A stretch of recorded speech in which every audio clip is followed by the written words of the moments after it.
You think survival is simple. You've seen the movies. The lone wanderer drinks from a crystal-clear stream. The hero strikes a single match and a roaring fire appears. The family, in a cabin, opens a dusty can from the pantry and eats like nothing has changed. But the movies lie. They always lie. Here's the truth. Survival is not clean. It is not cinematic. It is brutal. And the wrong decision doesn't just make things harder, it gets you killed. This is safety zone analysis. We do not sell fear. We do not sugarcoat. We prepare with facts because the disasters that break normal life will not wait for your comfort zone. The first and deadliest myth is that clear water is safe water.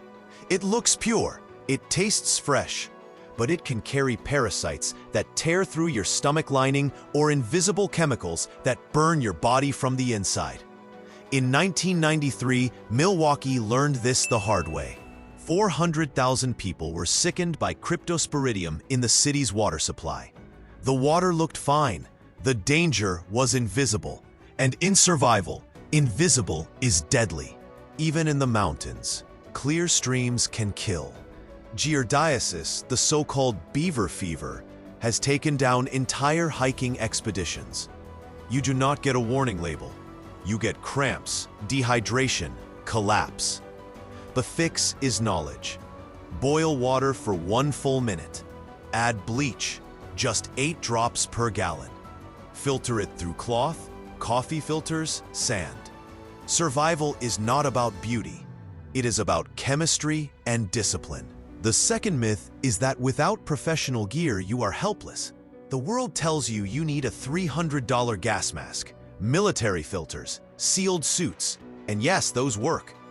But history tells another story. In World War I, when chlorine clouds rolled into trenches, soldiers without masks urinated on rags and pressed them to their faces. Crude, disgusting, but it bought them time. In 2003, civilians in Tel Aviv were told to seal safe rooms with duct tape and plastic sheets against chemical attack.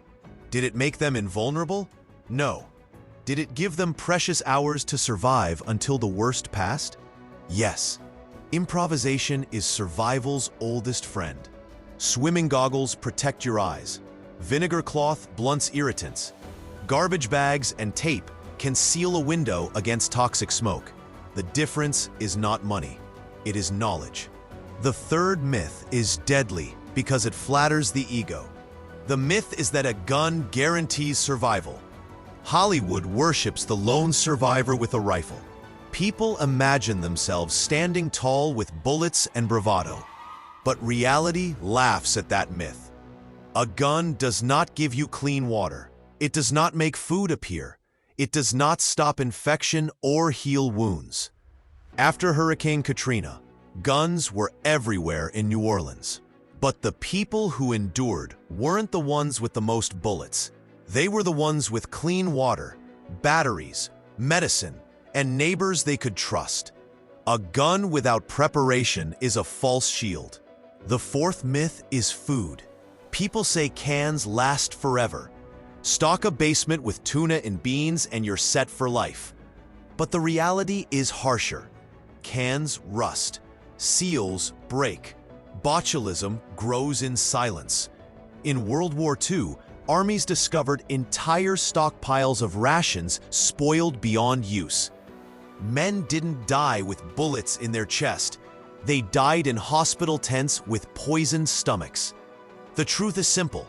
Grains last longer. Rice, oats, beans, salt. They cost less. They feed more. And a $5 tin of multivitamins can save you from scurvy or anemia when variety vanishes. The fifth myth is the cruelest. It is the belief that you will have time. When disaster hits, you will run to the store. You will grab what you need. You will be fine. This is the deadliest lie of them all. In 2020, when the pandemic began, toilet paper, flour, and rice vanished in a matter of hours. In war zones from Sarajevo to Kyiv, supermarkets were stripped in minutes.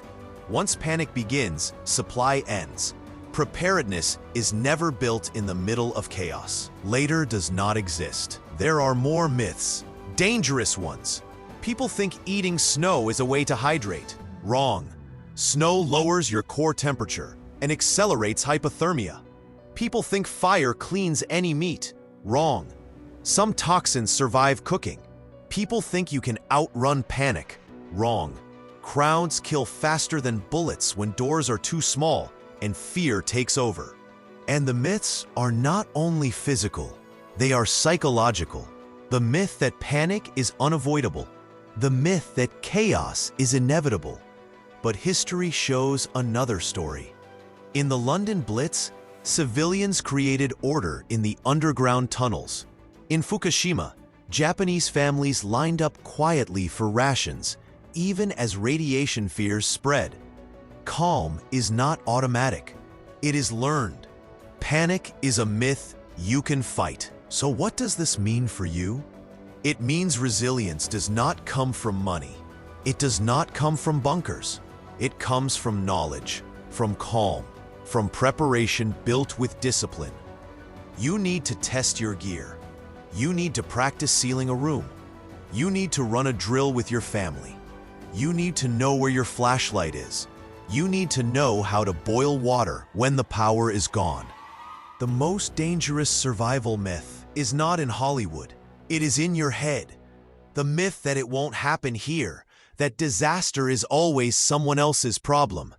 But ask the families in Bhopal who inhaled poison in their sleep. Ask the farmers in Ukraine whose soil is laced with mines. Ask the parents in New Orleans who carried children through black water after the levees broke. Survival is not cinematic. It is immediate. This is safety zone analysis. We do not sell fear. We tell the truth. Because myths kill, but knowledge saves. Share this with someone who still thinks survival is clean, easy, and cinematic. The wrong story at the wrong time is fatal, but the right preparation is life.